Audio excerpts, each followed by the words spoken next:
Good morning, friends. মই আপোনালোকক সকলোকে স্বাগতম জনাইছোঁ মোৰ ইউটিউব চেনেললৈ। এই ৰাতিপুৱাই মই গৰু বান্ধিবলৈ গৈ আছোঁ। মানে আমাৰ ঘৰত আজি ৰাইজৰ কাম আছে।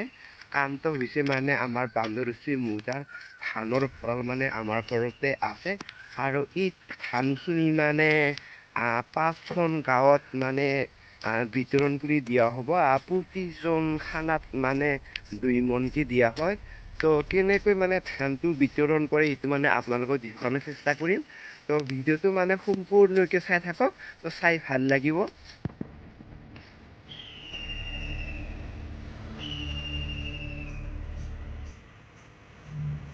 ৰাতিপুৱাই গৰুবিলাক বান্ধি দিব লাগিব, কাৰণ আমাৰ ঘৰতে যিহেতু কাম।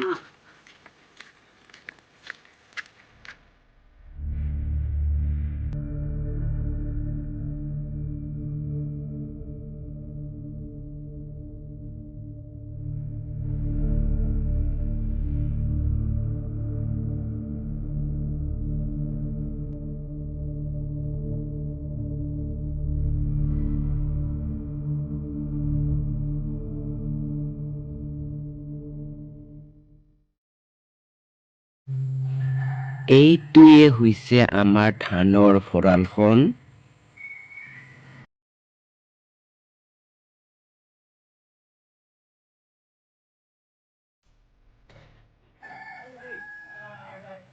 আৰু এনেকৈ শাৰী পাতি লৈ ভঁৰালৰ পৰা ধানখিনি উলিয়াই জমা কৰি লোৱা হয়।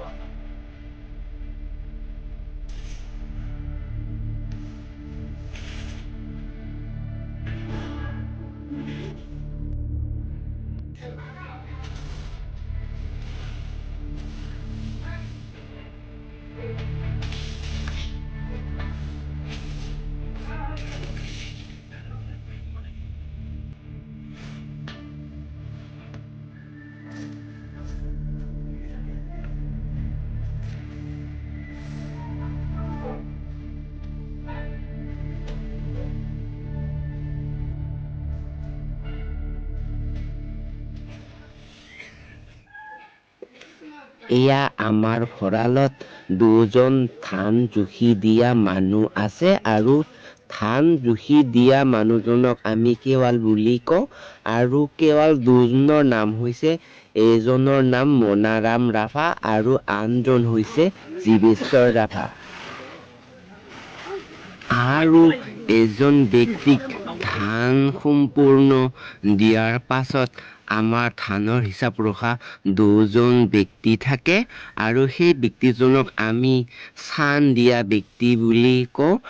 আৰু সিহঁতৰ 2জনৰ নাম হৈছে, এজনৰ নাম ললিত ৰাভা আৰু আনজন হৈছে পুষ্প ৰাভা।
এয়া ধান সম্পূৰ্ণ পোৱাৰ পিছত নিজৰ ধান নিজে নিজে ঘৰত লৈ যায় আৰু আমাৰ ইয়াত ধান বেপাৰীজনকো মানে খবৰ দিয়া হয় আৰু কিছুমানে ধান বেপাৰীকে মানে ধানখিনি বেচি থৈ যায়।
এইটোৱেই হৈছে মানে ভঁৰাল, ধান মানে আধা লাগিল।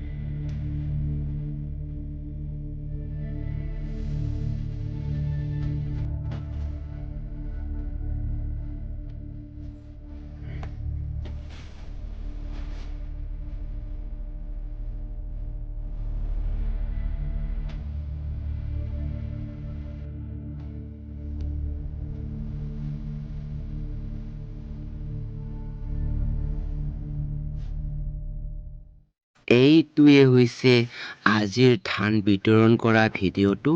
যদি চাই ভাল পালে তেতিয়াহ'লে লাইক, শ্বেয়াৰ, কমেণ্ট আৰু ছাবস্ক্ৰাইব কৰি দিব। ধন্যবাদ।